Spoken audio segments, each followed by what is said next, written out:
নমস্কার, তোমাদেরকে আরো একবার স্বাগত জানাচ্ছি সিভিল ইঞ্জিনিয়ারিং ক্লাসরুমে। অনেকদিন যাবত ক্লাস নেওয়া হয়নি, তো যাই হোক আবার এবার থেকে ক্লাস মোটামুটি রেগুলারলি আসবে। তো আজকে আমরা যে টপিকটা নিয়ে পড়াশোনা করব সেটা হচ্ছে foundation engineering in soil mechanics. ঠিক আছে, সয়েল মেকানিক্সের মধ্যে যে ফাউন্ডেশনের পার্ট রয়েছে সেটা নিয়ে আমরা পড়াশোনা করব। তাই চলো কথা না বাড়িয়ে সরাসরি আমরা আমাদের আগে পড়াশোনার মধ্যে চলে যাই। তো আমরা যেভাবে পড়বো আজকে এই সাবজেক্টটাকে, সেইটা প্রথমে আমরা কতগুলো ছোট ছোট পয়েন্ট করে নিই যে কি পড়তে চলেছি। কেন কি পড়তে চলেছি যতক্ষণ না অবধি এটা ক্লিয়ার হচ্ছে আমরা কিন্তু ঠিকভাবে এগোতে পারবো না। তো প্রথমেই পড়বো যে ফাউন্ডেশন কি। কি পড়বো? What is foundation. ফাউন্ডেশন কি সেটা প্রথমে আমাদেরকে জানতে হবে। ওকে, আচ্ছা, কেন কি ফাউন্ডেশন কোন পার্টটাকে আমরা পড়বো, কোন পার্টটা আমরা পড়ছি এখানে সেটা প্রথমে জানবো।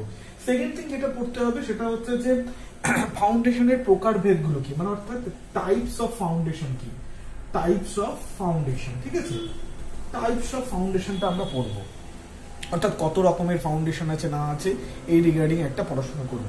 তারপর 3 নম্বর যেটাকে সেটা হচ্ছে যে ফাউন্ডেশন পড়াশোনার, যেহেতু আমরা এখানে সয়েল মেকানিক্সের ধরন দিয়ে পড়ছি, অর্থাৎ ফাউন্ডেশন, দেখো ফাউন্ডেশন মানে কি, ফাউন্ডেশন একটা ছোট isolated footing, it's also a type of foundation. তাহলে ফাউন্ডেশনের আমরা দুটো ভাবে পড়তে পারি। একটা হচ্ছে ফাউন্ডেশনটা কিভাবে ডিজাইন করব, অর্থাৎ এখানে কি স্টিল থাকবে, কি আরসিসির কি কম্পোনেন্টস কি হবে, তার কি কি পরিমাপ হবে, এটা এক ধরনের পড়াশোনা যেটা কিনা আমরা আরসিসি ডিজাইনে পড়েছি। বাট এখানে আমরা কি পড়ছি, সয়েল মেকানিক্স এর দিক দিয়ে পড়ছি।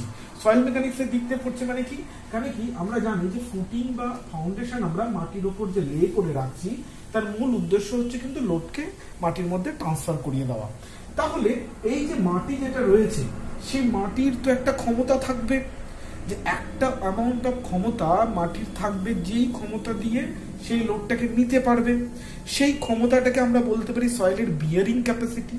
তাহলে সেই সয়েল কতটা লোড নিতে পারবে, সয়েল এই লোড দিলে কিরকম বিহেভ করবে, তার প্যাটার্ন কি হবে, এই রিগার্ডিং পড়াশোনাটা কিন্তু আমরা এখানে করছি। অর্থাৎ সয়েলের বিয়ারিং ক্যাপাসিটি, সয়েলের বিহেভিয়ার, এই সব রিলেটেড পড়াশোনা কিন্তু আমরা ফাউন্ডেশন ইঞ্জিনিয়ারিং ইন সয়েল মেকানিক্সে পড়বো। ওকে, সো আমরা এখানে বলতে পারি যে আমরা বিয়ারিং ক্যাপাসিটি নিয়ে পড়াশোনা করব, ঠিক আছে, বা সয়েল বিহেভিয়ার নিয়ে পড়াশোনা করব। তারপরে এই যে বললাম টাইপস অফ ফাউন্ডেশন, তারপর সেই ফাউন্ডেশন গুলোর মধ্যে আমরা স্যালো ফাউন্ডেশনকে নিয়ে পড়াশোনা করব, বা তারপর ডিপ ফাউন্ডেশন নিয়ে পড়াশোনা, মানে মধ্যে কথা বলা যেতে পারে যে টাইপস অফ ফাউন্ডেশনের ডিটেলিংটাকে আমরা পড়াশোনা করব। ডিটেলিংটাকে পড়াশোনা করবো মানে কি, বিভিন্ন রকম ফাউন্ডেশন যখন মাটির ওপর থাকবে তাতে মাটি কতটা নিতে পারবে, কি ক্ষেত্রে সেখানে কি কি জিনিসকে আমরা মাথায় রাখবো, কতটা সয়েলের নেওয়ার ক্ষমতা, তার কি কোনো ফর্মুলেশন আছে নাকি কোনো ফিল্ড মেথড দিয়ে আমরা বার করি, এই সমস্ত কিছু পড়াশোনা কিন্তু আমরা এই ফোর্থ পার্টটাই করব। বিভিন্ন থিওরি এর পেছনে কি কি রয়েছে। ওকে, তাহলে এই হচ্ছে আমাদের মূলত 4টে জিনিস বা 4টে স্টেপে আমরা ফাউন্ডেশন ইঞ্জিনিয়ারিংকে কভার করব। ঠিক আছে, তো চলো কথা না বাড়িয়ে আমরা একদম শুরু করে দিই। প্রথমে যেটা করব সেটা হচ্ছে যে হোয়াট ইজ ফাউন্ডেশন, অর্থাৎ ফাউন্ডেশন কি। আমরা সিভিল ইঞ্জিনিয়ারিং স্টুডেন্ট হিসেবে আমরা প্রায় প্রত্যেকেই জানি যে ফাউন্ডেশন নিয়ে নতুন করে বলার কিছু নেই, যে প্রত্যেকটা যে কোনো একটা ধরো স্ট্রাকচার, যদি ধরো একটা বিল্ডিং হয়, ঠিক আছে, তাহলে সেই বিল্ডিং এর ক্ষেত্রেও কি হয়, একটা পার্ট, যে কোনো structure, dam, barrage, building, anything, তার একটা পার্ট সবসময় কিন্তু তোমার হচ্ছে যে মাটির নিচে থাকে। ঠিক আছে, একটা পার্ট সবসময় মাটির নিচে থাকে, একটা পার্ট মাটির ওপরে থাকে। মাটির ওপরে যেটা থাকে সেটাকে আমরা বলি সুপার স্ট্রাকচার, আর মাটির নিচে যেটা থাকে সেটাকে আমরা বলি সাবস্ট্রাকচার। তো foundation basically belongs with this substructure part. এই সাবস্ট্রাকচার পার্টের মধ্যেই, বা বলতে পারো সাবস্ট্রাকচার পার্টের মূল উদ্দেশ্যের মধ্যেই ফাউন্ডেশনটা বিলং করে, বা অনেক ক্ষেত্রে হয় কি সাবস্ট্রাকচারটাই ফাউন্ডেশন হয়ে যায়। ক্লিয়ার? আচ্ছা, তাহলে এই ফাউন্ডেশন আমরা কেন করব, ফাউন্ডেশন করব কেন, বা ফাউন্ডেশনটা বানানোর কেন দরকার পড়লো? বিল্ডিংটাকে তো আমরা সিম্পল মাটির উপর রেখে দিলেই তো পারতাম, কেন মাটি খোদাই করে এইসব করে এমবেডেড একটা স্ট্রাকচার বানাতে হলো বা সাবস্ট্রাকচার বানাতে হলো, কি দরকার পড়লো তার? এটা কারণ হচ্ছে দুটো মেইন কারণ রয়েছে। প্রথম কারণটা তোমরা প্রত্যেকেই জানো, যে এই যে সুপারস্ট্রাকচারের যে লোড, সেই লোডটা আমাকে মাটিতে ট্রান্সফার করতে হবে। সেই মাটিতে ট্রান্সফার করার জন্য কি মেকানিজমে ট্রান্সফার করব বা কিভাবে ট্রান্সফার করব, তার একটা ফর্মুলেশন হচ্ছে সাবস্ট্রাকচার। ঠিক আছে, মানে আমরা সুপারস্ট্রাকচার লোডকে মাটিতে ট্রান্সফার করব। সেই ট্রান্সফার করতে গিয়ে আমাদেরকে কিছু প্রসিডিওরকে নিতে হয়েছে বা কিছু ফর্মুলেশন অ্যাপ্লাই করতে হয়েছে, সেই জন্য আমরা সাবস্ট্রাকচার ডিজাইন করি বা ফাউন্ডেশন ডিজাইন করি। বলতে পারো যে ফাউন্ডেশন এর মেন উদ্দেশ্য কিন্তু কি, লোড ট্রান্সফার অফ সুপারস্ট্রাকচার। সুপারস্ট্রাকচারের যে লোড সেটাকে ট্রান্সফার করা হচ্ছে একটা বড় গুরুত্ব। সেকেন্ড থিং, এবার একটা প্রশ্ন আসবে যে সে তো আমি মাটির ওপরে যদি স্ট্রাকচারটা রেখে দিতাম বা এই যে মেকানিজম যেটা আপনি বললেন যেটা আর কি নিচে বানানো হচ্ছে সেটা তো আমরা ওপরেও বানালে পারতাম, ওপরে বানিয়েও তো লোড ট্রান্সফার করা যেত। হ্যাঁ, সেক্ষেত্রে একটা সমস্যা হতো, সেটা কি স্টেবিলিটি অফ স্ট্রাকচার। তো স্ট্রাকচারের স্টেবিলিটিও কিন্তু সাবস্ট্রাকচার বানানোর জন্য বা ফাউন্ডেশনকে সাবস্ট্রাকচারে নিয়ে যাওয়ার ক্ষেত্রে কিন্তু একটা বড় ভূমিকা রাখে। অবশ্য লোড ট্রান্সফারের জন্য কখনো কখনো একটা বিশাল বড় ক্ষেত্রে আমাদের কিন্তু মাটির নিচে যাওয়াটাও দরকার। সেটা কেন, কিভাবে, সেটা আমরা আস্তে আস্তে যখন ফাউন্ডেশন ইঞ্জিনিয়ারিং এর ডিপে পড়াশোনায় ঢুকবো তোমরা আস্তে আস্তে ক্লিয়ার হয়ে যাবে, আস্তে আস্তে বুঝে যাবে। তাহলে মূলত দুটো জিনিস, একটা হচ্ছে stability of the structure and হচ্ছে load transfer of the superstructure. এই দুটো কারণের জন্য আমরা কিন্তু ফাউন্ডেশনকে ডিজাইন করি। ওকে, এবার হচ্ছে চলো টাইপ অফ স্ট্রাকচার। কি কি টাইপ অফ ফাউন্ডেশন হয়, স্ট্রাকচার না সরি, ফাউন্ডেশনের কি কি ধরনের টাইপ হয়। ঠিক আছে, আচ্ছা আমি শুরুতেই বলেছি যে ফাউন্ডেশন আমরা পড়বো কিন্তু সয়েলের দিক দিয়ে। ঠিক আছে, সয়েলকে কনসিডার করে কিন্তু আমরা ফাউন্ডেশন ইঞ্জিনিয়ারিং পড়বো। আচ্ছা, তাহলে স্ট্রাকচার ফাউন্ডেশন কিরকম হয়, তাহলে একটা জিনিস বুঝতে পারছো যে আমরা মাটির নিচে মোদ্দা কথা ফাউন্ডেশনকে বানাচ্ছি। তাহলে মাটির নিচে এমবেডেড হয়ে থাকছে ফাউন্ডেশন। তাহলে মাটির মধ্যে যখন এমবেডেড হয়ে থাকবে তখন এই যে মাটির ভেতরে তার এমবেডেড যে ডেপথ, এটা কিন্তু একটা বড় কনসার্ন এবং এটার উপর ডিপেন্ড করে কিন্তু আমরা ফাউন্ডেশনকে মেইনলি দুটো ভাবে ক্লাসিফাই করতে পারি। চলো আমরা একটা আইসোলেটেড ফুটিং এর ছবি এঁকে নিই, তাহলে এটা আমাদের ক্ষেত্রে বুঝতে একটু সুবিধে হবে। এই ধরো এটা আমাদের একটা আইসোলেটেড ফুটিং, এটা ধরো হচ্ছে গ্রাউন্ড লেভেল, এটা হচ্ছে কলাম লোড ট্রান্সফার করছে। ঠিক আছে, এবার হচ্ছে কি এইটা ধরে নাও গ্রাউন্ড লেভেল থেকে যেটা যত অব্দি ফাউন্ডেশনের আমার একদম নিচটা রয়েছে সেটা আমরা বলি depth of foundation, and this is called the width of foundation, যেটাকে আমরা বি দিয়ে লিখছি। ক্লিয়ার না? আমি এক্ষুনি কি বললাম, এই যে ডেপথ অফ ফাউন্ডেশন অর্থাৎ আমাদের মাটির নিচে কতটা খুঁড়ে বা কতটা ডিপে গিয়ে আমার ফাউন্ডেশনটা বসছে, সেইটাই হচ্ছে ডেপথ অফ ফাউন্ডেশন। এবং আমি কি বললাম, এই ডেপথ অফ ফাউন্ডেশনের উপর ডিপেন্ড করেই আমরা মেনলি দুটো ভাবে ক্লাসিফাই করতে পারি ফাউন্ডেশনটা। কি এক নম্বর হচ্ছে অবশ্যই কি স্যালো ফাউন্ডেশন,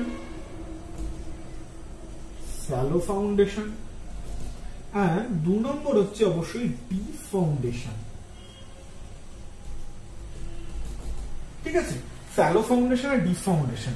এবার এই ডেপথটার উপর আমি বললাম যে ডেপথের উপর ডিপেন্ড করে, বুঝতে পারছো প্রথমে যে টার্মটা বুঝতে পারছো স্যালো কথার মানে কি ছোট।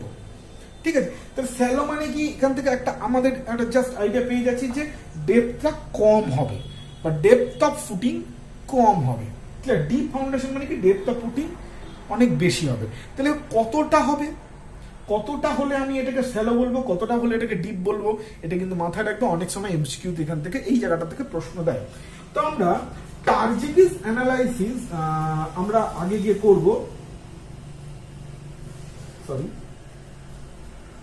টার্জিগিস অ্যানালাইসিস আগে গিয়ে এই ফাউন্ডেশনে বিয়ারিং ক্যাপাসিটি বার করার জন্য পড়বো। তো অ্যাজ পার টার্জিগিস কনসেপ্ট বা টার্জিগিস ফর্মুলেশন অনুযায়ী যদি আমাদের এই ডেপথ অফ ফাউন্ডেশনটা less than equals to B হয়, অর্থাৎ উইডথ অফ দ্য ফাউন্ডেশন হয়, তাহলে আমরা এটাকে বলবো কি বলবো, শ্যালো ফাউন্ডেশন। মাথায় রাখবে এখান থেকে কিন্তু এমসিকিউ আসে, এই অ্যাজ পার টার্জিগিস কনসেপ্ট কিন্তু এটা, ঠিক আছে। কেন কি স্কিন টার্মস কনসেপ্ট ওর কনসেপ্টে কিন্তু এটা চেঞ্জ হয়। যাই হোক, তো শ্যালো ফাউন্ডেশন আমরা সেটাকে বলবো যখন আমরা উইডথ অফ দ্য ফুটিং এর সমান ডেপথ হবে অথবা তার চেয়ে ছোট হবে, তাহলে আমরা সেটাকে বলবো শ্যালো ফাউন্ডেশন। আর অবশ্যই যখন ডিপ ফাউন্ডেশন হয়ে যাবে, যখন ডিপ ফাউন্ডেশন হয়ে যাবে তখন কি হবে, DF all will be greater than B,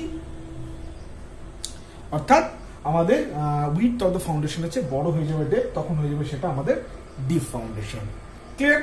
টার্জিগিসটাই আমরা প্রথম মনে রাখি, এটাই আমাদের মেন দরকার পড়ে, বা এটাই মেন কনসেপ্ট, এটাই আমরা সাধারণত মেনে চলি, ঠিক আছে। সো টার্জিগিস অ্যানালাইসিস, ডিপ এবং শ্যালো ফাউন্ডেশনকে ভাগ করে আমরা পেয়ে গেছি।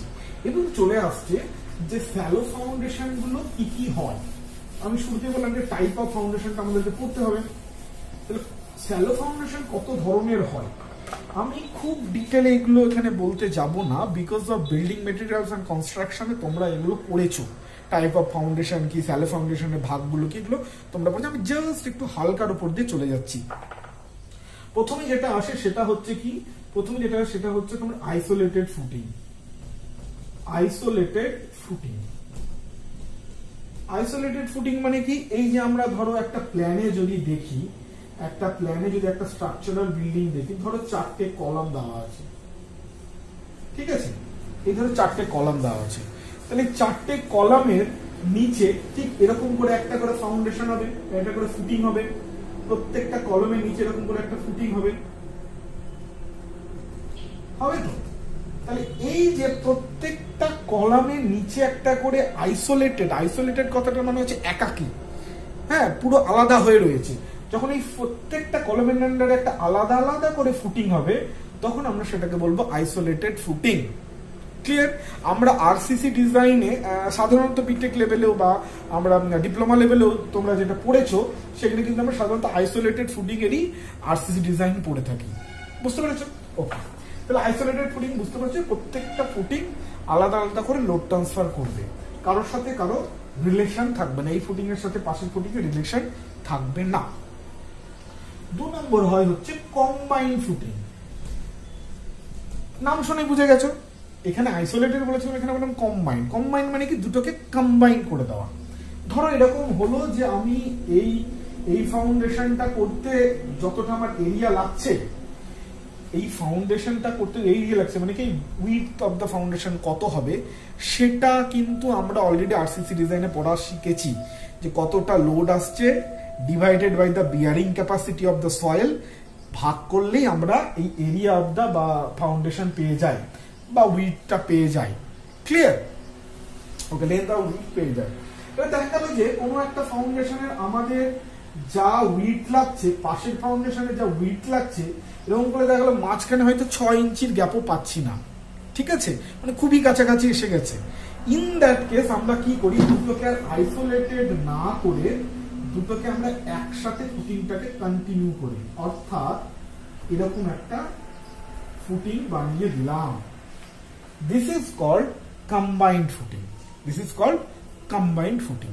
এবার এই কম্বাইন্ড ফুটিং এর এইটা একটা ধরন, আর একটা ধরন হতে পারে তোমাদের মাথা থেকে বেরোচ্ছে, যে ধরো এরকম হলো যে এই কলামটার লোডটা খুবই কম, খুবই ছোট কলাম, তাহলে ছোট কলাম হলে নিশ্চয়ই এর পেছনে এতটা চওড়ার ফুটিং দেওয়ার হয়তো স্ট্রাকচারাল ডিজাইনে হয়তো আসছে না।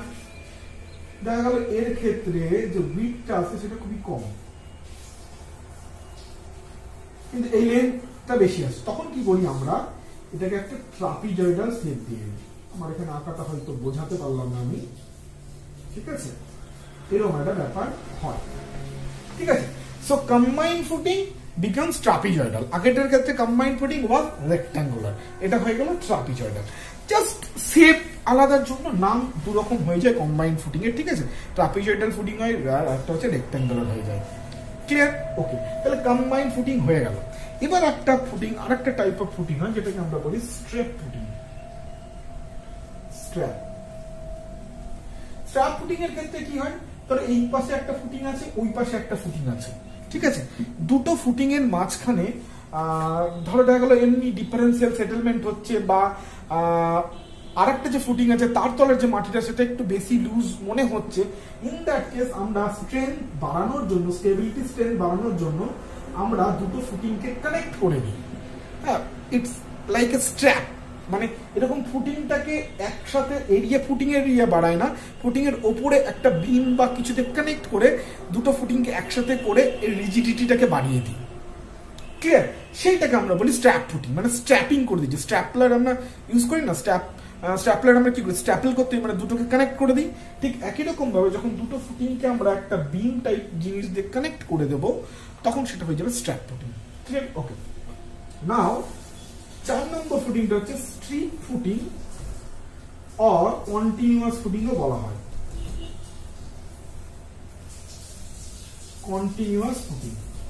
Now what is continuous footing? Continuous footing যেটা মানে একটা খুব সোজা উদাহরণ তোমাদেরকে দিচ্ছি। আমাদের অনেকই বাড়ি হয়, ম্যাক্সিমাম ক্ষেত্রে তুমি যদি নর্থ বেঙ্গল না হও, সাউথ বেঙ্গলের অনেক বাড়ি হয় কি, মানে বাড়িতেই আমরা ম্যাক্সিমাম বাড়িতেই হয় যে কি আমরা ওয়াল ধরেই মানে কি বলবো লোড বিয়ারিং ওয়াল স্ট্রাকচার বানাই, কলম ফ্রেম স্ট্রাকচার আমরা বানাই না, কলম বিম স্ট্রাকচার আমরা বানাই না। আমরা কি করি, ওয়ালটার নিচেই টানা ফুটিং দিয়ে দিই, মানে ওয়ালটাই হচ্ছে লোড বিয়ারিং ওয়াল হয়ে যায়। এটা তোমরা জানো।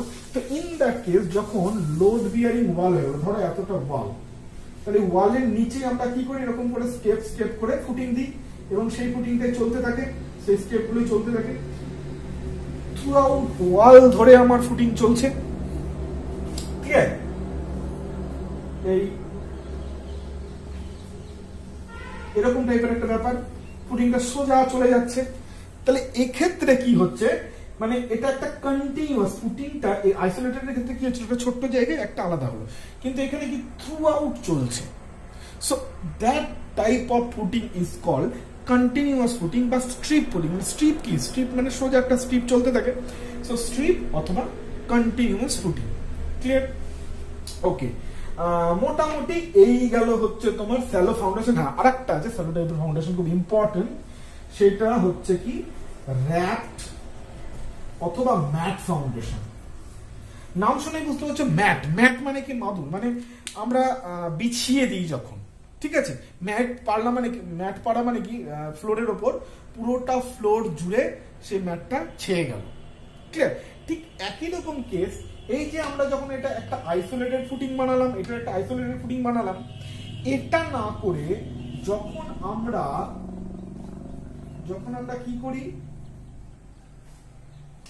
পুরোটা জুড়ে আমরা ফুটিংটা করে দিলাম, পুরো জুড়ে, মানে পুরো আমার স্ট্রাকচার ধরে এই স্ট্রাকচারটা হচ্ছিল, স্ট্রাকচারের বেসমেন্টে যেন মনে হয় যে ছাদ, যেমন স্ট্রাকচারের উপর আমরা ছাদ দিই, ঠিক মনে হয় যে আর একটা ছাদ ফুটিং হয়ে গেল, ফুটিংও একটা ছাদ হয়ে গেল, মানে নিচে একটা ছাদ, আবার যদি একতলা বাড়ি হয় তাহলে উপরে আর একটা ছাদের মতন হয়ে গেল। সো নিচে যে আমরা ফুটিংটা দিলাম সেটা পুরো একটা মনে হচ্ছে ম্যাট পেতে দিয়েছি। আইসোলেটেড ফুটিং এর ক্ষেত্রে কি ছিল, এই ছোট বা কম্বাইন্ড ফুটিং এ ছিল শুধু দুটোকে কানেক্ট করেছিলাম, এখানে আমরা সব কটা ফুটিংকে কানেক্ট করে দিলাম। সব কটা আইসোলেটেড ফুটিংকে কানেক্ট যদি করে দাও, তাহলে যে ধরনের ফুটিং একটা দেখতে হবে সেটা হয়ে যায় র্যাপড বা ম্যাট ফুটিং। এবার একটা এখানে প্রশ্ন আসে যে কখন আমরা র্যাপড বা ম্যাট ফুটিং এ যাব।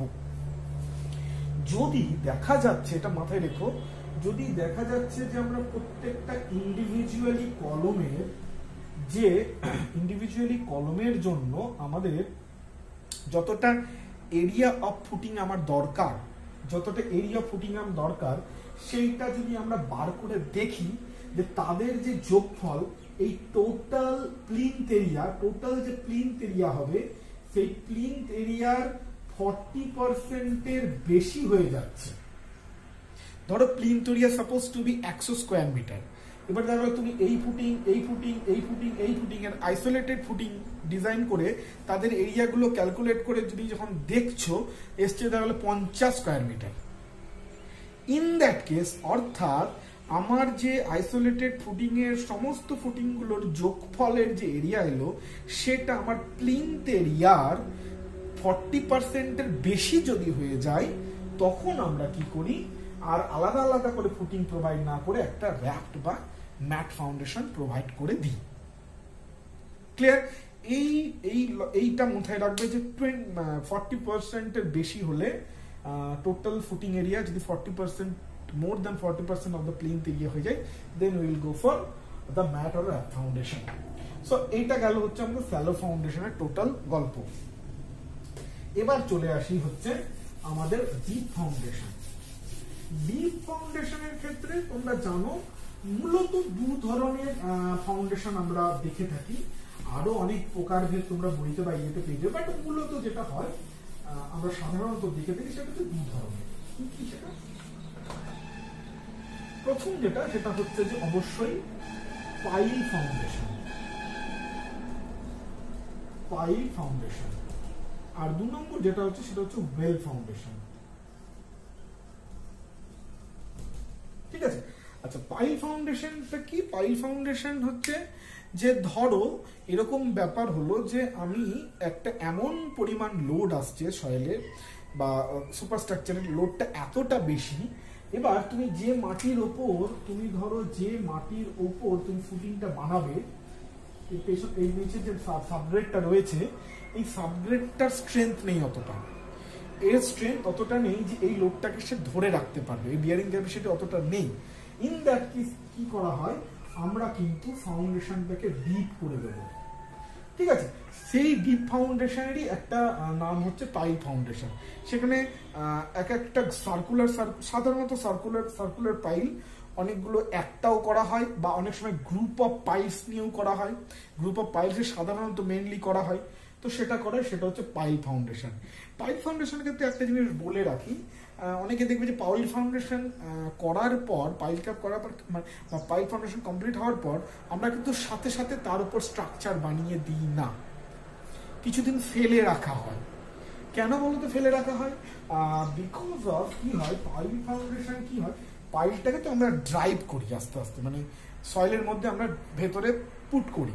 এবার কি হয়, আমরা পড়েছি থার্কসোটপি অফ দ্য সয়েল, এটা তো পড়েছি ক্লের ক্ষেত্রে মিলে থার্কসোটপি অফ দ্য ক্লে, মানে যদি আমরা কোনো ক্লেকে অরিজিনালি যে আছে সেটাকে যদি রিমোল্ড করি, অর্থাৎ তার উপর যদি কোনো কিছু লোড অ্যাপ্লাই করা বা তাকে মধ্যে কথা তার অরিজিনাল পজিশন থেকে যদি আমরা ভ্যারি করি, সেক্ষেত্রে কি হয়, সেই সয়েলের স্ট্রেংথটা কিন্তু কমে যায়।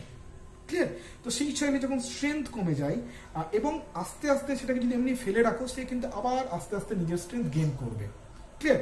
ফলে আমরা যখন পাইলকে ড্রাইভ করছি সেক্ষেত্রে কি হচ্ছে, ওর করেসপন্ডিং যে সয়েল হচ্ছে সেটা কিন্তু চেঞ্জ হচ্ছে বা রিমোল্ডেড হচ্ছে। ফলে কি হবে, ওর কিন্তু পাইল ফাউন্ডেশন করার পর সাথে সাথে যদি আমরা কিছু চাপাই, তাহলে কিন্তু ওই মাটি তার অ্যাকচুয়াল পরিমাণ স্ট্রেংথ কিন্তু দিতে পারবে না।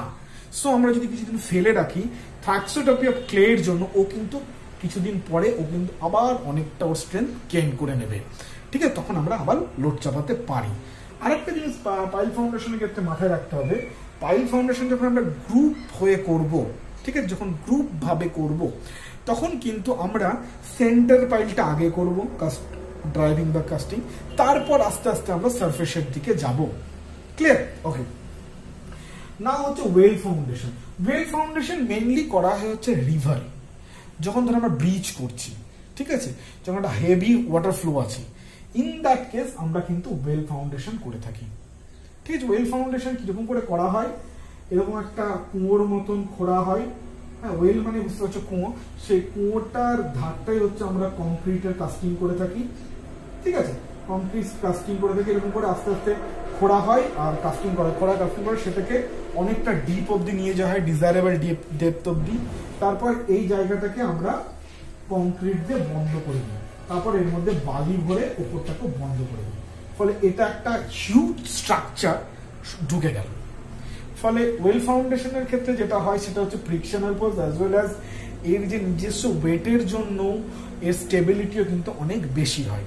তো সাধারণত বড় ব্রিজ নদীর মধ্যে করার ক্ষেত্রে কিন্তু আমরা ওয়েল ফাউন্ডেশন করে থাকি, এবং এই ওয়েল ফাউন্ডেশনের উৎস কিন্তু আমাদের ইন্ডিয়া। ওয়েল ফাউন্ডেশন ক্রিয়েট হয়েছিল বা কনসেপ্ট এসেছিল কিন্তু আমাদের ভারতবর্ষ থেকে। ঠিক? ওকে, সো এগুলো গেল হচ্ছে আমাদের ফাউন্ডেশনের টাইপস অ্যান্ড এভরিথিং। এবার আমরা চলে যাব হচ্ছে বিয়ারিং ক্যাপাসিটি। যেটা আগে বললাম যে আমাদের মূল উদ্দেশ্য কিন্তু হচ্ছে লোডটাকে ট্রান্সফার করা মাটিতে, এটা হচ্ছে ফাউন্ডেশনের মেইন হচ্ছে লক্ষ্য। ঠিক আছে, মেইন লক্ষ্য হচ্ছে ফাউন্ডেশনের, এটা হচ্ছে সয়েলের মধ্যে লোডটা ট্রান্সফার করা। এবার ট্রান্সফার করার ক্ষেত্রে কি হচ্ছে যে মাটি এই লোডটাকে নেবে। ঠিক আছে, এবার মাটির লোডটাকে নেওয়ার ক্ষেত্রে এরকম তো হতে পারে যে মাটির লোড নেওয়ার ক্ষমতা কতটা সেটা যদি না জেনে আমরা ফাউন্ডেশন বানিয়ে ফেলি তাহলে কি হয়ে যাবে, মাটিতে একটা ফেলিওর আসবে। ঠিক আছে, তার মানে কি এই যে এইখানে অর্থাৎ যেই কন্ট্যাক্ট সারফেসে আমার ফাউন্ডেশন এবং নিচের মাটি মিলিত হচ্ছে, এই যে কন্ট্যাক্ট সারফেস, সেই কন্ট্যাক্ট সারফেসে একটা প্রেসার আসবে, ঠিক আছে, এই প্রেসারটাকে আমরা বলি কন্ট্যাক্ট প্রেসার। সয়েলের কতটা স্ট্রেংথ আছে এবং এখানে কন্ট্যাক্ট প্রেসার কতটা আসছে। যদি আসা কন্ট্যাক্ট প্রেসার সয়েলের স্ট্রেংথের চেয়ে কম হয় তাহলে ওয়েল অ্যান্ড গুড, কিন্তু দেখা গেল আসা কন্ট্যাক্ট প্রেসার সয়েলের তোমার যে নিজস্ব বিয়ারিং ক্যাপাসিটি তার থেকে বেশি হয়ে গেল, তাহলে কিন্তু আমরা এইখানে ফাউন্ডেশনটা করতে পারবো না, আমাদের আইদার উইডথ বাড়াতে হবে অথবা ডিপ ফাউন্ডেশনে যেতে হবে। ঠিক আছে, তাহলে এই যে কন্ট্যাক্ট প্রেসার যেটা আসে সেই কন্ট্যাক্ট প্রেসারকে আমরা দুটো নামে ডাকি। ঠিক আছে, কি কি ডাকি, কন্ট্যাক্ট প্রেসারটাকে কিন্তু মাথায় রাখবে, সেটাকে আমরা এক নম্বর নামে ডাকি হচ্ছে কি গ্রস কন্ট্যাক্ট প্রেসার।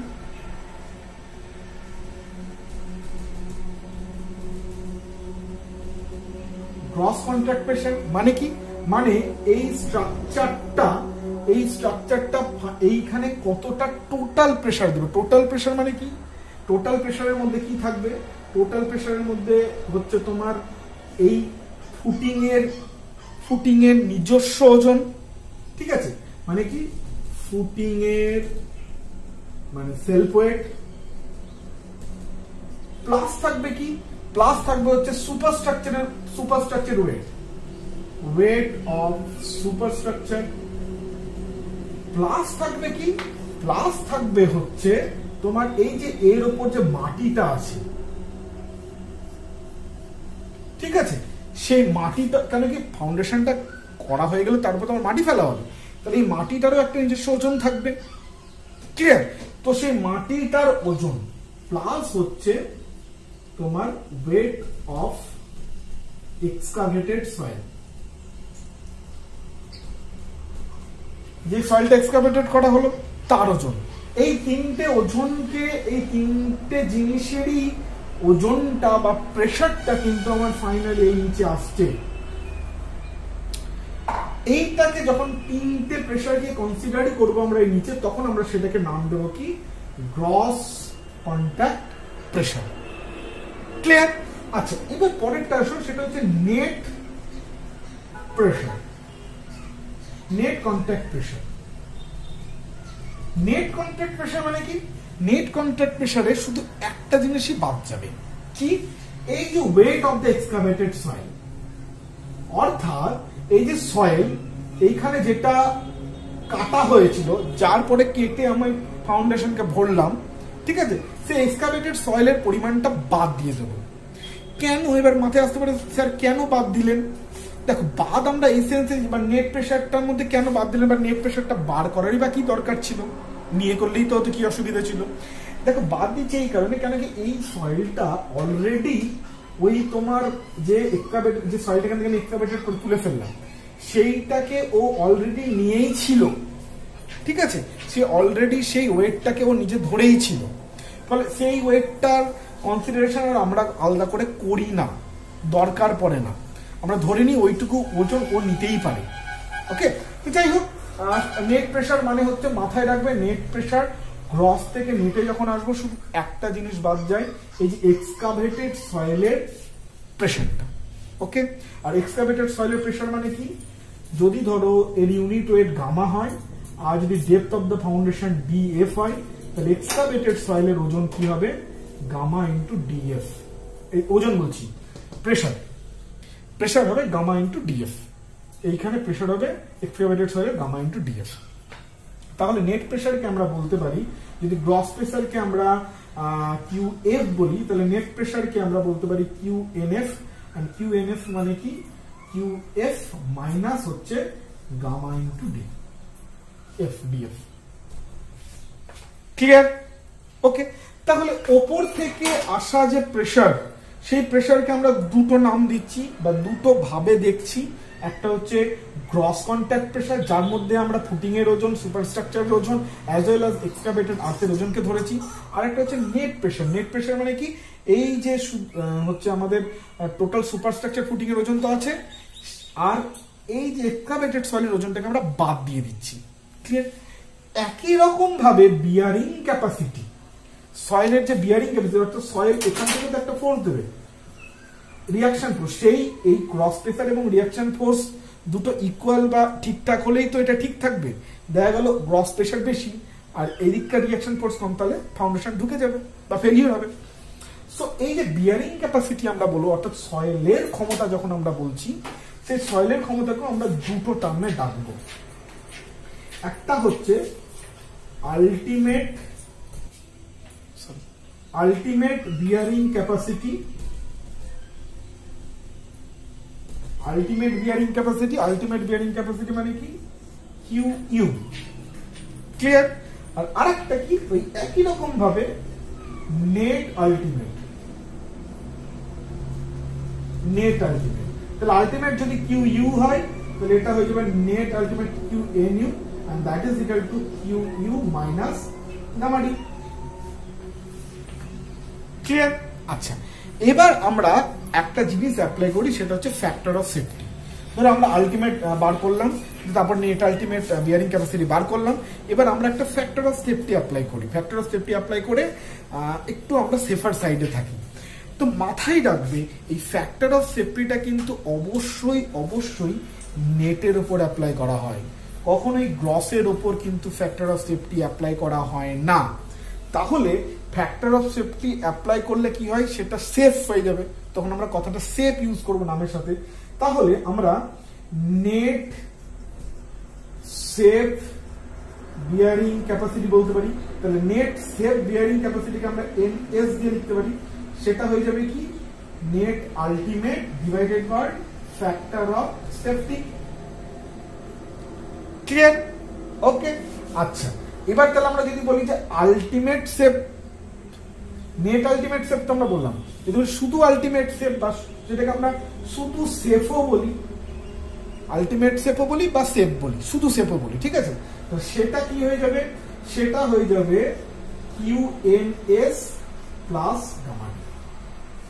আর যদি তাহলে লিখি, তাহলে QNS মানে কি, QNU by factor of safety plus gamma D। ঠিক আছে? হয়তো তোমাদের একটু দেখতে অসুবিধা হচ্ছে, আমি একটুখানি উপরে লিখে দিচ্ছি, তাহলে সুবিধা হবে। নিচে অনেকটা নিচে চলে গেছে লেখাটা। সেটা হচ্ছে কি, যদি আমরা ultimate safe bearing capacity by, বা এটাকে আমরা শুধু সেফ বিয়ারিং ক্যাপাসিটিও লিখি, সেটা মানে কি, সেটা মানে হচ্ছে QNS অর্থাৎ net safe plus gamma into D।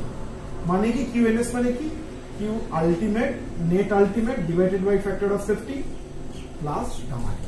তাহলে একটা জিনিস বুঝতে পারছো তো, যখন আমরা সেফে আসছি, সেফ যখন বার করব, তখন ফ্যাক্টর অফ সেফটি অ্যাপ্লাই করব, আর ফ্যাক্টর অফ সেফটি অ্যাপ্লাই করব শুধুমাত্র কিন্তু নেট আলটিমেটের উপরে। তাহলে নেট আলটিমেটের উপর ফ্যাক্টর অফ সেফটি বার করে আমরা নেট সেফ যদি করি, তাহলে নেট সেফের সঙ্গে গামা ডি যোগ করলে আমরা আলটিমেটে চলে যাবো। কেন কি, আলটিমেট থেকে নেটে আসতে থেকে আমরা গামা ডি বিয়োগ করেছিলাম, তাহলে নেট থেকে আবার আলটিমেটে যেতে গেলে কি করতে হবে, গামা ডি যোগ করতে হবে। আর ফ্যাক্টর অফ সেফটি যে অ্যাপ্লাই করা হবে, সবই কিন্তু নেটের উপর অ্যাপ্লাই করা হবে, গল্প সেফ। তাহলে যদি নেট আলটিমেটের সাথে যদি তুমি গামা ডি যোগ করো, ভালো করে বুঝে যাও, যদি কিউ নেট আলটিমেটের সাথে যদি তুমি গামা ডি যোগ করো, তাহলে হয়ে যাবে আলটিমেট বিয়ারিং ক্যাপাসিটি। ভালো করে বলছো, ঠিক আছে? যদি নেট সেফ বিয়ারিং ক্যাপাসিটির সাথে যদি গামা ডি যোগ করো, তাহলে এটা হয়ে যাবে QS safe bearing capacity. Clear? আশা করি এইটা নিয়ে সবার একটা কনফিউশন থাকে। আশা করি এই ক্লাস, এইটার পরে আর তোমাদের কোনো এই নিয়ে প্রবলেম আশা করি হবে না। ক্লিয়ার? তাহলে বিয়ারিং ক্যাপাসিটি নিয়ে আমরা জানলাম যে বিয়ারিং ক্যাপাসিটির যে টার্মিনোলজি গুলো বিভিন্ন আছে সেই টার্মিনোলজি গুলো সম্পর্কে আমরা জানলাম। ওকে, আচ্ছা, এবার আমরা যেই পড়াশোনাটায় যাব সেটা হচ্ছে bearing capacity of the soil তো জেনে গেলাম, সেটা নিয়ে কোনো প্রবলেম নেই। এবার জানবো হচ্ছে যে এইগুলোর দিয়ে আমাদের সয়েলের স্ট্রেংথ আলটিমেটলি কি করে বার করব। এই যে নেট আলটিমেট বা আমাদের আলটিমেট বিয়ারিং ক্যাপাসিটির কথা যে বললাম, তো এইটাকে তো আমাকে বার করতে হবে। ওকে, তাহলে বারটা আমরা করব কি করে? তাহলে বারটা করার জন্য মেনলি দু ধরনের প্রসেস আছে। মেনলি কি কি আছে? দু ধরনের প্রসেস আছে। এক ধরনের প্রসেস হচ্ছে অ্যানালাইটিক্যাল প্রসেস বা স্ট্যাটিক প্রসেস অনেক সময় বলা হয়। ওকে, আর আরেক ধরনের প্রসেস আছে সেটা হচ্ছে কমপ্লিটলি প্র্যাকটিক্যাল বা বলা যেতে পারে ফিল্ড মেথড দিয়েও কিন্তু আমরা বার করতে পারি। তাহলে এই যে বিয়ারিং ক্যাপাসিটির কথা বলছি বা আমরা পড়ছি, যেহেতু প্রথম শুরুতে বলেছি যে আমরা সয়েলের দৃষ্টিকোণ থেকে পড়ছি, তাহলে সয়েলের যখন আমরা ক্যাপাসিটি বার করতে চলেছি বা আলটিমেট ক্যাপাসিটি বার করতে চলেছি, সেইটা বার করবার দুটো প্রসেস আছে। একটা হচ্ছে অ্যানালাইটিক্যাল প্রসেস, একটা হচ্ছে ফিল্ড মেথড। ঠিক আছে, এই অ্যানালাইটিক্যাল প্রসেসের মধ্যে বিভিন্ন প্রসেসগুলো আছে যেগুলো আমরা পড়বো, যেমন টার্জেগির প্রসেস আছে, র্যাঙ্কিংস থিওরি আছে, ঠিক আছে। তারপর আছে তোমার ধরো স্কেমটনের থিওরি আছে, তারপর বিভিন্ন কোডাল প্রভিশন যেগুলো আছে, আইএস এর যে কোডাল প্রভিশন গুলো আছে, C5 মেথড, ঠিক আছে। এইগুলো কিন্তু সবই হচ্ছে আমাদের অ্যানালাইটিক্যাল মেথড। ওকে, আর এই ফিল্ড মেথডের মধ্যে কি কি আছে যেখান থেকে আমরা বার করতে পারি? তার মধ্যে হচ্ছে খুব পরিচিত নাম এগুলো, প্লেট লোড টেস্ট আছে, তারপর SPT টেস্ট অর্থাৎ স্ট্যান্ডার্ড পেনিট্রেশন টেস্ট, কোন পেনিট্রেশন টেস্ট, এইগুলো দিয়েও কিন্তু আমরা ব্যাক প্রসেসে বা ফিল্ড মেথড দিয়েও কিন্তু আমরা ওই যে বিয়ারিং ক্যাপাসিটির কথা বলছি সেটা কিন্তু বার করতে পারি। ওকে, তাহলে আমরা কিন্তু স্টার্টিং এ অ্যানালাইটিক্যাল প্রসেস গুলোকেই পড়বো, অর্থাৎ ফর্মুলা দিয়ে বা অ্যানালাইসিস করে যে আমরা বার করছি, ঠিক আছে, সেটাই কিন্তু আমরা অ্যানালাইটিক্যাল প্রসেসে পড়বো। এবং প্রথমে আমরা যেইটা নিয়ে পড়বো সেটা হচ্ছে এই র্যাঙ্কিংস থিওরিটা। কেন কি র্যাঙ্কিংস থিওরিটা দিয়ে শুরু করছে? কেন কি এটা হচ্ছে খুব বেসিক কনসেপ্ট থেকে আলটিমেট বিয়ারিং ক্যাপাসিটি বার করা হয়, খুব সয়েলের খুব বেসিক কনসেপ্ট থেকে, মানে আর্থ প্রেসার নিয়ে আমরা যে পড়াশোনা করেছি এবং শিয়ার স্ট্রেংথ নিয়ে যে আমরা পড়াশোনা করেছি, সেই কনসেপ্টগুলোকে কাজে লাগিয়ে খুব বেসিক একটা ক্রাইটেরিয়া থেকে খুব হাজাবাজাকে কনসিডার না করে খুব সোজাসুজি প্রসেসে বিয়ারিং ক্যাপাসিটি বার করার এটা একটা প্রসেস, ঠিক আছে, বা র্যাঙ্কিং স্যার দিয়েছিল। তো আমরা র্যাঙ্কিংস থিওরি থেকে আমরা তারপরে টার্জেগিস থিওরি পড়বো। ক্লিয়ার? প্রথমে আমরা র্যাঙ্কিংস থিওরিটা পড়ে নিই, খুবই ইজি। এবং র্যাঙ্কিংস থিওরিটা পড়ে আজকের ক্লাসটা আমরা শেষ করব। নেক্সট ক্লাসে আমরা টার্জেগি এবং সয়েলের যে ফেলিওর বা টার্জেগি পড়ার সাথে সাথে ওগুলো দরকার পড়েই যাবে, ওই ব্যাপারে ডিটেল পড়াশোনা কিন্তু করবো, মানে ওই ক্লাসটা খুবই ইম্পর্টেন্ট হবে, ঠিক আছে। তাহলে আজকে আমরা শুধুমাত্র র্যাঙ্কিংস থিওরিটা পড়ছি, চলো, ঠিক আছে। Rankine's theory to determine bearing capacity বার করার জন্য র্যাঙ্কিংস মেথড। তো র্যাঙ্কিংস সাহেব কি করেছিলেন? প্রথম কথা হচ্ছে আমরা এখন প্রথম স্টেপে যেগুলো পড়ছি, এই যে আমি লিখলাম যেগুলো প্রথম স্টেপে আমরা বলবো, সেগুলো কিন্তু সবই স্যালো ফাউন্ডেশনের জন্য পড়ছি, মাইন্ডেড।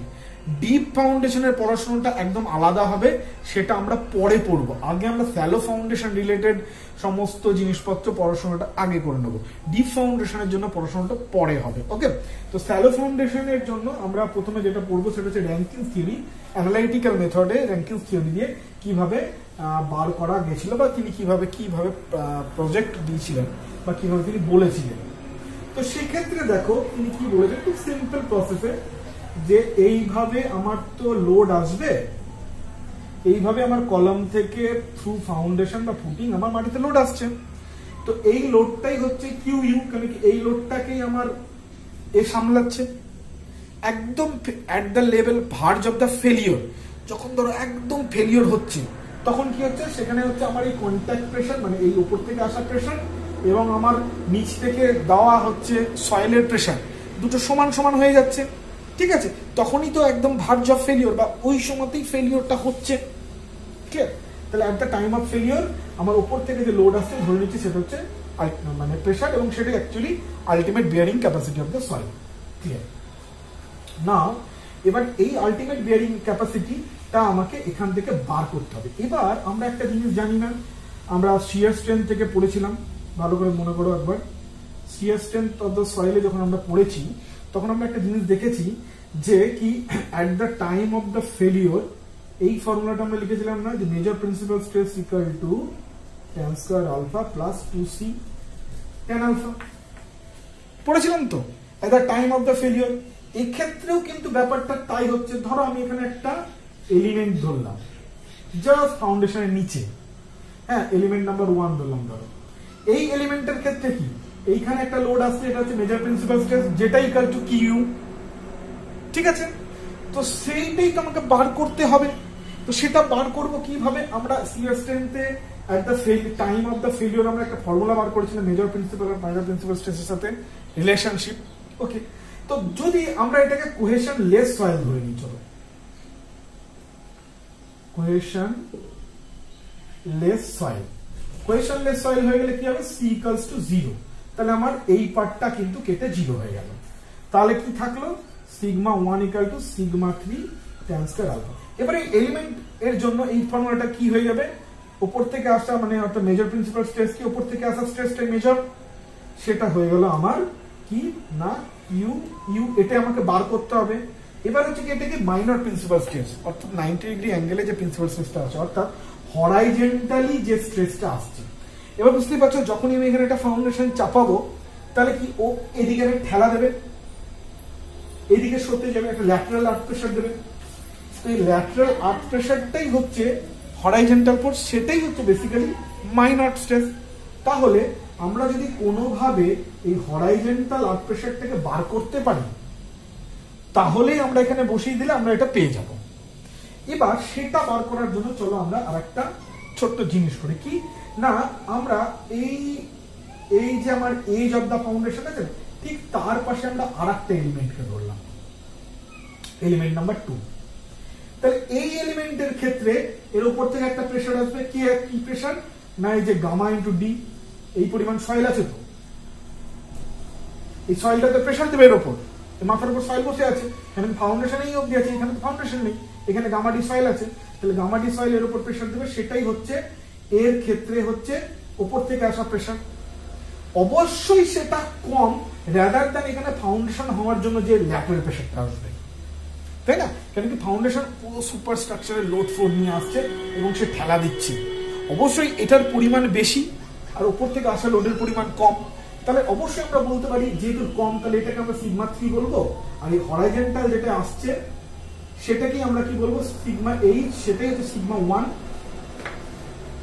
ওকে, তাহলে এক্ষেত্রে যদি আমি ওই ফর্মুলাটা ইউজ করি, sigma 1 equal to sigma 3 tan square alpha, তাহলে আমরা কি পাই, sigma 1 equal to sigma 3 tan square alpha. Sigma 3 মানে কি, gamma D tan square alpha. আচ্ছা, এই সিগমা 1টাই তো basically horizontal force, sigma H, তাহলে সিগমা এইচ ইকুয়াল টু পেয়ে গেলাম gamma D tan square alpha.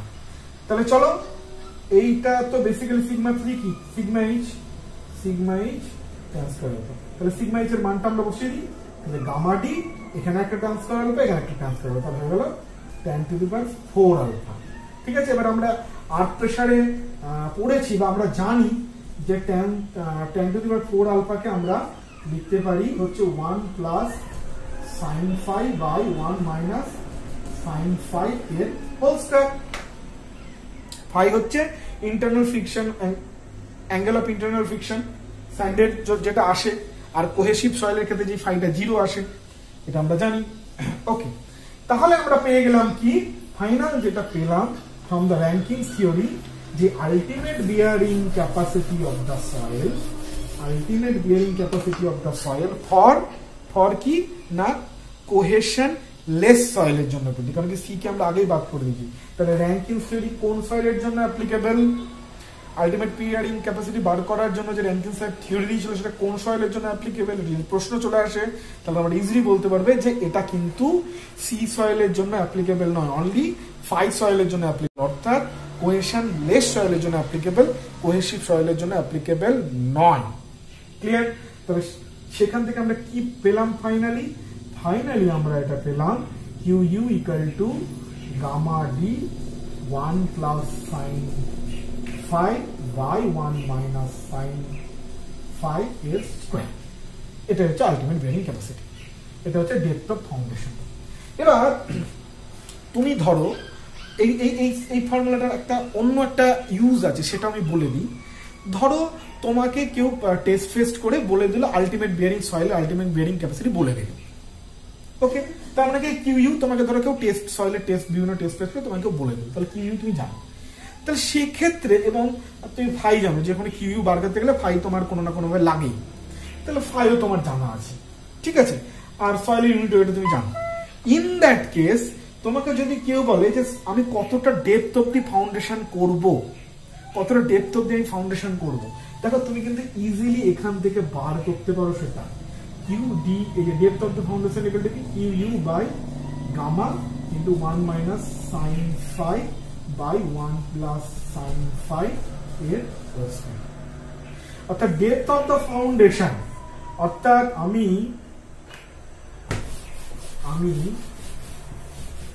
ফাউন্ডেশনকে মাটি থেকে কতটা ঢোকাবো, আমি একটা ফুটিংকে বা একটা ফাউন্ডেশনকে মাটি থেকে কতটা অবধি ঢোকাবো বা খুঁড়বো কতটা, সেটা কিন্তু আমরা র্যাঙ্কিং সাহেবের থিওরি থেকে কিন্তু আরামসে পেয়ে যেতে পারি।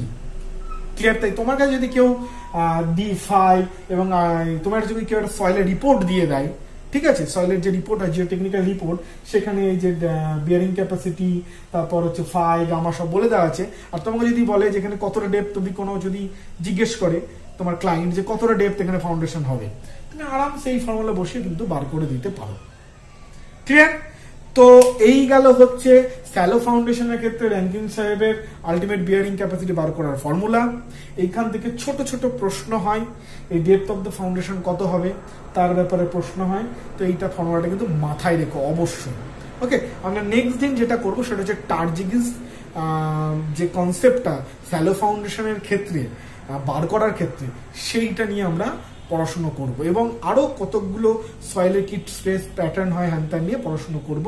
খুব ইম্পর্টেন্ট ক্লাস, সেটা অবশ্যই দেখবে। ফাউন্ডেশনের যে কটি 3-4টে হয়তো ভিডিও হবে, প্রত্যেকটা ক্লাস কিন্তু খুব ইম্পর্টেন্ট। ওকে, প্রত্যেকটা ক্লাসকে ফলো করে একদম সিরিজ ওয়াইজ করবো এবং নিজেরা ছোট ছোট করে নোট বানিয়ে নেবে। ওকে, যদি কোনো প্রবলেমে আমাকে কোয়েশ্চেন করে আমি তোমাদেরকে আনসার করবো কমেন্টে। ঠিক আছে, তো চলো আজকে এই পর্যন্তই থাক। নেক্সট ক্লাসে আবার দেখা হচ্ছে খুব শিগগিরই, 1-2 দিনের মধ্যে আমি আবার ক্লাস দেবো নেক্সট ক্লাস। তো নেক্সট ক্লাসে দেখা হচ্ছে। তোমরা যারা নতুন আছো এখন আমার চ্যানেলকে সাবস্ক্রাইব করে নিবে, তাদেরকে অনুরোধ আমার চ্যানেলটাকে গিয়ে সাবস্ক্রাইব করে দাও এবং বেল আইকনটাকে প্রেস করে দেবে এবং অল করে দেবে, যাতে কিনা যে কোনো ভিডিও যদি আমি আপলোড করি তোমাদের কাছে নোটিফিকেশন যাবে। কেন কি এই চ্যানেলটি কিন্তু সিভিল ইঞ্জিনিয়ারিং এর পড়াশোনা এবং তোমাদের মাতৃভাষায় বোঝানোর জন্য আমার প্রচেষ্টা। তোমরা পাশে থাকলে আমার ভালো লাগে, উৎসাহ দিলে আমার পড়াতে ভালো লাগে। দ্যাটস অল, এইটুকুই। ভালো থাকো, পড়াশোনা করো, বুঝতে থাকো সিভিল ইঞ্জিনিয়ারিং।